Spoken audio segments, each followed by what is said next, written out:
All right, folks, we're going to get this webinar started. Good afternoon. Today is Wednesday, February 2nd, and we're going to start our briefing on the South Texas winter weather potential here. Before we get started, there will be a few housekeeping measures. This presentation is being recorded, and a copy of these slides have been sent to everyone, so check your email inbox. You've probably been seeing in the news forecasts and our emails that we've been sending out that there's going to be a pretty good Arctic air mass moving into the area. And now we see just an increasing potential for some measurable sleet and freezing rain. So we thought it'd be important to brief everyone this afternoon.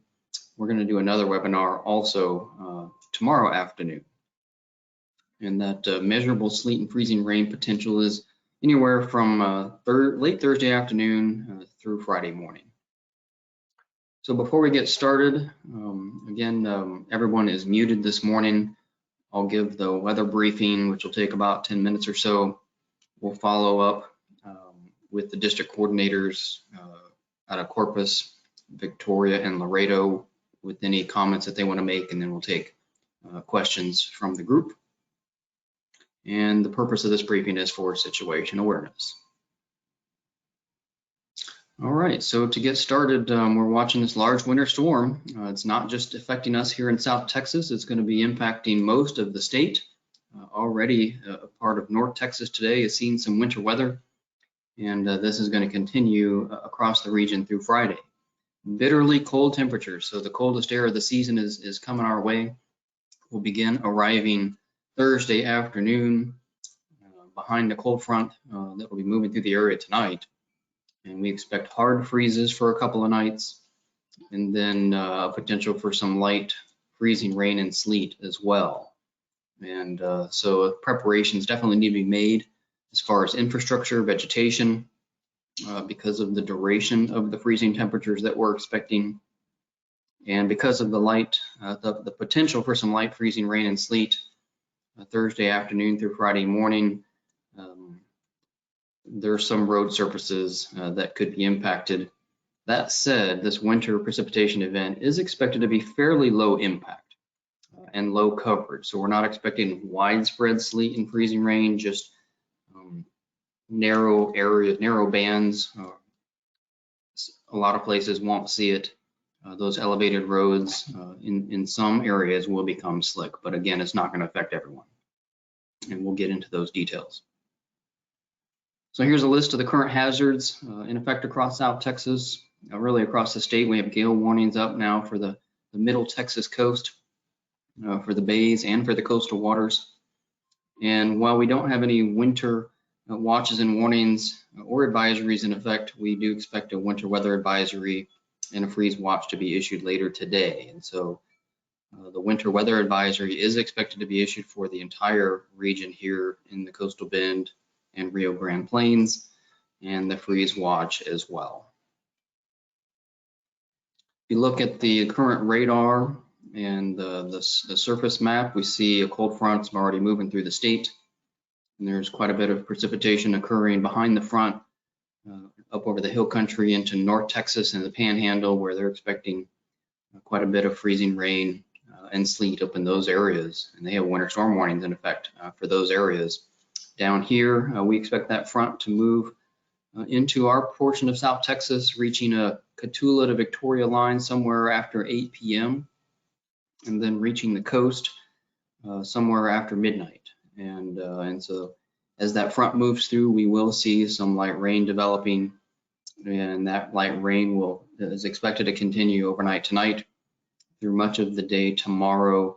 And we could see anywhere from a quarter to not quite a half an inch of precipitation in the form of liquid rain, tonight and most of tomorrow. But we're concerned about the temperatures, and so here is a temperature outlook. I've focused on the three metropolitan areas here in South Texas. If we look at Laredo, Corpus Christi, and Victoria, we can see that we're expecting consecutive nights, at least 2 consecutive nights of freezing temperatures. Laredo could see a freeze for 3 nights in a row. Corpus Christi could see 2 consecutive nights of freezing temperatures, and Victoria could see 4 consecutive nights. And so again, it's going to be a very cold air mass. We expect temperatures to drop into the 20s across the northern portions of South Texas, middle 20s potentially across the Victoria area as far as low temperatures Friday morning. Not quite as cold Saturday morning, but just a degree or 2 difference. So overall, I would anticipate a good freeze, and that duration of freezing temperatures could be anywhere from 8 to 10 hours. That Thursday night to Friday morning, and then again Friday night to Saturday morning. There is that potential for a freeze again in Victoria Saturday night into Sunday, and so they're going to potentially see more than other areas as far as freezing nights.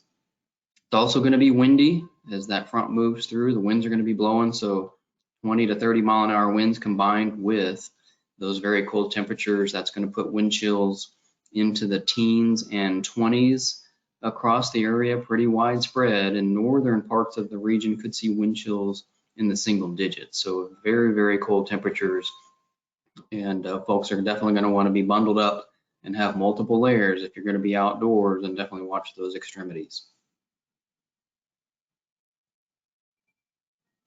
Looking at the windows for winter precipitation, just kind of giving a quick glance here, a snapshot for the 3 major cities, and then we'll look at a map of the region. But we can see that as that temperature drops starting tonight when the front moves through, it's going to struggle through the 40s tomorrow and dropping into the upper 30s tomorrow afternoon across much of South Texas. But it's that Thursday late afternoon and overnight Thursday night when temperatures are going to drop below freezing, and that's when we see that changeover from liquid rain, liquid precipitation, to a potential for some sleet and light freezing rain. It's a pretty small window for Laredo. In fact, it looks like it may stay just to the north of the Laredo area. It's going to be close, but we're not comfortable saying you're not going to see any. But again, it doesn't look to have significant impacts for the Laredo area at this time. And probably just trace amounts. For Corpus Christi, pretty similar. We're looking at the best potential for that freezing precipitation, the sleet and freezing rain to stay to the north of the city, but we can't rule out that there could be some trace amounts, some sleet falling in the area. And so that window is late Thursday night through Friday morning. And then Victoria's got a little bit better chances, where the rain chances are going to be a little bit higher, those precipitation chances higher, and the temperature is going to be closer to freezing. So a longer duration, again, that Thursday night through Friday morning time period. And even though these graphs are showing low precipitation chances, that was based on last night's forecast, because our web page has not updated yet. And in working with our forecast staff, we're increasing those precipitation chances a little bit now, a little bit higher, into the 20 to 30% range. So it's not a huge potential for freezing rain, but 20 to 30% chances is what we're looking at here in South Texas for our 3 major metro areas, and really much of the entire region. If we look at the ice accumulation forecast, it's showing now some light ice accumulations forecast over parts of South Texas, anywhere from a trace to a 1/10 of an inch, a 100th of an inch in these areas shaded in yellow here, that spans from McMullen County over toward Victoria, which includes 3 Rivers, Beeville, Goliad, and Victoria. So very light accumulations, anything over 100th of an inch to maybe at the most 500ths of an inch. So these are pretty low amounts. And again, we're not expecting this to be widespread. We're looking at maybe just some narrow bands or swaths of light sleet or freezing rain to develop in these areas. And so the coverage is going to be pretty low. But we can't rule out that some elevated roadways and bridges become slick. And so if you just get lucky in one of those bands, then you could get a little bit of accumulation in those areas. And again, the best chances for those frozen or any frozen precipitation is to the east of Laredo and north of Corpus Christi, and really in this yellow highlighted area.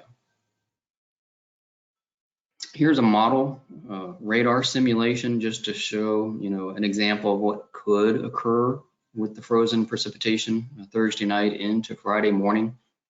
The green here represents where it's mainly rain, and the pink areas represent where there could be some sleet and freezing rain.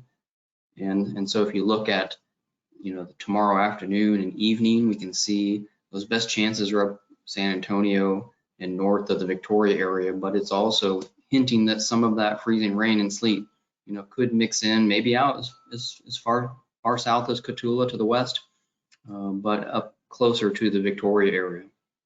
By the midnight time frame, Thursday night into Friday, we can see those bands, those kind of southwest to northeast swaths that the model is hinting at, where we could again see some sleet and freezing rain. And again, it's unlikely that this is going to verify exactly how this particular model is showing it, but it gives you an idea of the type of scenario that we're looking at. And then for Friday morning, similar, we see that little narrow swath along the coast, and still may be impacting the Victoria area. And so anyway, it's everything is kind of pointing toward an increasing potential for some light frozen precipitation. We don't think there's going to be big impacts. Not everybody's going to get it. But with that said, we do need to be careful and watch those elevated road surfaces Thursday night into Friday morning. By Friday afternoon, the drier air comes in and everything should wrap up.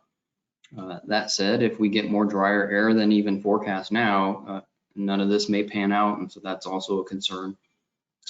But anyway, those are the scenarios that we're looking at. Overall, there is a chance of frozen precipitation, but it's pretty low. The Weather Prediction Center is showing also for our area the probabilities for ice. Anything greater than a hundredth of an inch here is a low chance in green. And then they show a medium chance up in the Goliad, Victoria, Refugio areas. So the Weather Prediction Center up in DC that's also looking at this is highlighting parts of our area for some frozen precipitation. Again, that threat is mainly going to be confined to some elevated roadways. Could it be higher than what we're forecasting? Certainly. The models don't always get it right. Forecasters don't always get it right. And so we're looking at some upper bounds, worst case scenario to be thinking about for the northeastern portions of the coastal bend, including these areas highlighted in green, Beeville, Goliad, Refugio, Victoria, and Calhoun counties. There is a low chance of up to a tenth of an inch of ice in those areas. And so we're not thinking this is going to pan out, but if one of those bands does set up and it maybe lasts longer than expected, you could see some higher amounts in these narrow bands across the area. And so something to be thinking about. This front moving through tonight should reach the coast just after midnight. Before the front moves in, we're likely to see sea fog develop right along the coast and over the bays and nearshore waters. And so that front will scour out the fog. And then once that cold air hits the warm waters out there in the Gulf, those winds are going to pick up. So we do have gale warnings in effect.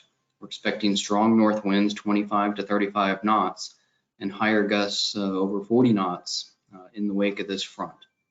And so those winds are going to blow strong throughout the day, Thursday night, Friday into Friday night, and gradually taper off over the weekend. And those strong winds are going to produce some pretty large swells over the Gulf waters of 8 to 11 feet, with some occasional seas up to 14 feet. So with those winds blowing offshore like that, that could cause some low water levels especially around low tide times, and then very cold wind chills. Even over the warm Gulf waters, we're looking at wind chills anywhere from the upper teens to the mid 30s. So definitely want to prepare our mariners for those types of conditions. So just to wrap up, the key takeaways here is that we do have a large winter storm forecast to impact most of the state today, continuing through Friday. Bitterly cold air is coming down. That coldest air, you're going to feel it Thursday afternoon, and that's when those wind chills are going to start to bite. And then a hard freeze Thursday and Friday night. So preparations do need to be made for infrastructure, vegetation damage, especially considering a freeze maybe lasting anywhere from 8 to 10 hours each night. And then the increasing chances for some freezing precipitation, anywhere from Thursday afternoon across the northern portions of the area from Cotulla to Victoria, and then kind of working its way toward the coast as we get into Friday morning. But again, not everybody's going to get that frozen precipitation. And so the impacts overall should be low, as well as the coverage areas. Our confidence remains moderately high with regards to these freezing temperatures and strong winds, very low wind chills, and it's increasing as far as any winter precipitation occurs, but it's still on the low to moderate side. So